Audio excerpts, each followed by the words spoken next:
Alhamdulillahi Rabbil Alamin. Ashhadu an la ilaha illallahul malikul haqqul mubin. Wa ashhadu anna Muhammadan abduhu wa rasuluhul mab'utsu rahmatan lil alamin. Allahumma salli ala sayyidina Muhammadin wa ala alihi wa sahbihi ajma'in. Amma ba'd. Fa ya ibadallah, usikum wa iyaya bitaqwallah. Faqad fazal muttaqun.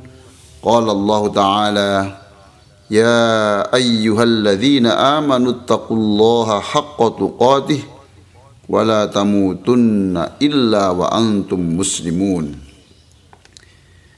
Jamaah Masjid Islamic Center Jawa Timur yang sangat saya muliakan, dalam 10 menit ke depan saya akan menyampaikan khutbah dengan judul Jangan ada hari tanpa tambahan ilmu. Hadirin, judul ini saya pilih karena keprihatinan kita semua, terutama di lingkungan pendidikan, tentang turunnya minat baca pelajar kita. Juga turunnya minat baca kita semua karena kuatnya pengaruh media sosial. Sejumlah toko buku telah tutup dan perpustakaan telah sepi pengunjung. Sebagai gantinya, mal dan pertokoan selalu padat pengunjung. Jamaah sekalian, sebagai pijakan khutbah, saya akan membacakan Al-Quran surah Al-Kahfi ayat 60. Wa idh qala Musa li fatahu la abrahu hatta ablugha majma'al bahraini aw amdiya huquba. Dan ingatlah ketika Musa berkata kepada anak muda yang menyertainya, aku tidak akan berhenti berjalan sebelum sampai ke pertemuan dua lautan, atau aku akan berjalan sampai bertahun-tahun. Profesor Hamka mengatakan dalam tafsirnya, suatu ketika Nabi Musa alaihissalam berpidato. Salah satu pendengarnya bertanya, wahai Musa, siapa yang paling pandai di negeri ini? Ya saya, jawab Musa. Jawaban itulah yang membuat Allah menegur, wahai Musa, ada orang yang lebih pandai dari kamu. Carilah orang itu di pertemuan dua lautan. Jangan lupa bawalah perbekalan untuk perjalanan yang amat jauh itu. Juga bawalah ikan dan masukkan ke dalam satu tas perbekalan, kata Allah. Yang semuanya itu diceritakan di dalam surah Al-Kahfi. Hadirin, Musa kemudian berangkat didampingi pemuda yang di dalam sejarah dikenal dengan nama Yusha bin Nun. Pemuda inilah yang pernah mendampingi Nabi Harun alaihissalam. Lalu setelah Nabi Harun alaihissalam dan Nabi Musa alaihissalam wafat, ia diangkat Allah sebagai Nabi penerus Nabi Musa alaihissalam. Para jamaah yang saya hormati, dalam ayat ini kita diperintah Allah untuk mengingat kisah Musa itu dan mengambil pelajaran darinya. Jika kita cermati, dalam ayat ini pengawal Musa itu tidak disebut sebagai pembantu, tetapi fata, anak muda. Sebuah panggilan yang lebih menjunjung kehormatan seseorang daripada sebutan pembantu. Inilah salah satu pelajaran etika dalam pergaulan. Jamaah Masjid Islamic Center Jawa Timur yang sangat saya hormati, Anas bin Malik radhiyallahu anhu selama 8 tahun menjadi pembantu Rasulullah sallallahu alaihi wasallam.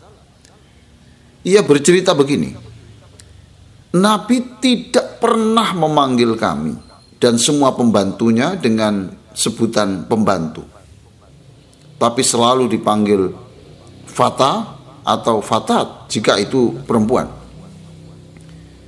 Sekali lagi, inilah pelajaran etika dari Rasulullah Shallallahu Alaihi Wasallam. Masyarakat Belanda juga memanggil pembantu Indonesia dengan panggilan jonges atau anak muda. Oleh orang Jawa kata itu berganti menjadi jongos. Nabi Musa alaihissalam benar-benar memenuhi perintah Allah untuk berguru, yaitu kepada orang yang disebut Allah lebih pintar darinya. Allah menunjukkan orang pintar itu berada di tempat yang amat jauh, di pertemuan dua lautan. Saat itulah Nabi Musa bertekad, aku harus berguru kepada orang pintar itu, meskipun aku harus berjalan kaki selama 80 tahun. Saya ulang, Nabi Musa mengatakan, aku harus mendapatkan ilmu dari orang itu sekalipun aku harus berjalan kaki selama 80 tahun. Jamaah Masjid Islamic Center Jawa Timur yang sangat saya muliakan, berdasarkan kisah pendek dalam ayat ini, maka kita dapat mengambil paling tidak 3 pelajaran. Pertama, kita tidak boleh merasa paling benar, tidak boleh merasa paling pintar, apalagi sok pintar, apalagi sok menggurui, lalu seenaknya menyalahkan orang. Kita harus ingat firman Allah, wa fawqa kulli dhi ilmin alim. Di atas semua orang yang berpengetahuan itu ada lagi yang maha mengetahui. Jika kita merasa pintar, ketahuilah ada orang lebih pintar. Jika orang itu lebih pintar lagi, ada orang lebih pintar lagi, dan di atasnya itu ada Allah yang maha pintar. Pelajaran yang kedua, kita harus menghargai setiap orang, apapun status sosial dan profesi orang itu. Kita harus mencari kata atau sebutan yang terbaik, yang memberi rasa bangga seseorang, bukan kata yang membuat minder atau merasa hina. Hadirin, jika tidak bisa membahagiakan orang, tidaklah masalah, asalkan tidak menyakitkan hati orang. Inilah prinsip kebahagiaan yang minimalis. Jika tidak bisa membahagiakan orang, ya sudah, tapi jangan sampai menyakitkan hati orang lewat kata-kata ataupun sikap ataupun tindakan.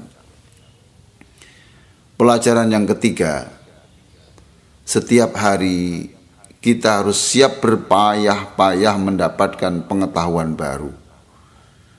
Pengetahuan itu bisa tentang profesi atau pekerjaan kita, supaya kita menjadi SDM, sumber daya manusia yang terbaik. Kita harap nanti 20-30 tahun yang akan datang, setiap ada SDM, sumber daya manusia yang terbaik, itu hampir dipastikan itu adalah orang Islam.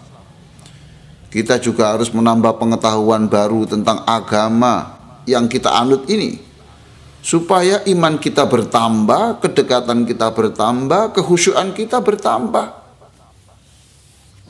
Albert Einstein mengatakan, once you stop learning, you start dying. Ketika engkau berhenti belajar, maka saat itulah engkau memulai kematian. Jamaah yang sangat saya muliakan, setiap hari carilah tambahan pengetahuan baru, tambahlah ilmu baru, sehingga kita selalu unggul dan berprestasi dalam lingkungan kita. Bisa juga yang sangat sederhana, setiap hari kita renungkan makna yang terdalam dari setiap zikir kita.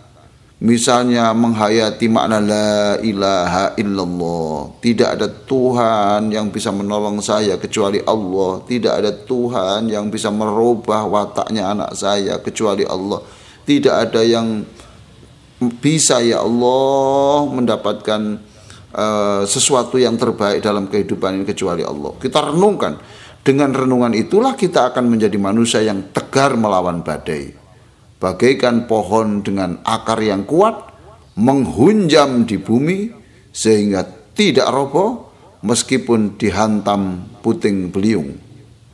Pikirkan, apa pula makna doa-doa dalam sholat kita, sehingga sholat kita bukan lagi sholat fisik, bukan lagi hanya fisik semata, tapi sholat sepenuh jiwa.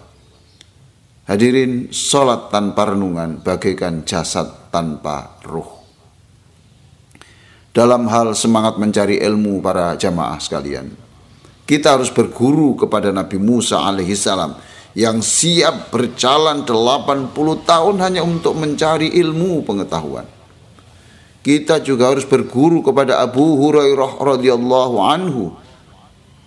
Ia pernah berjalan kaki berhari-hari, menempuh perjalanan yang amat jauh, sampai kedua kaki beliau itu lecet dan luka, hanya untuk mencari satu hadis dari orang yang pernah mendengar langsung dari Rasulullah sallallahu alaihi wasallam, atau hanya mengecek kebenaran hadis yang pernah diterimanya dari orang lain itu, dicek kembali dari orang per orang dan berjalan sekian lama. Mudah-mudahan khutbah ini bermanfaat. Aqulu qouli hadza wa astaghfirullah li wa lakum wastaghfiruh innahu huwal ghafurur rahim.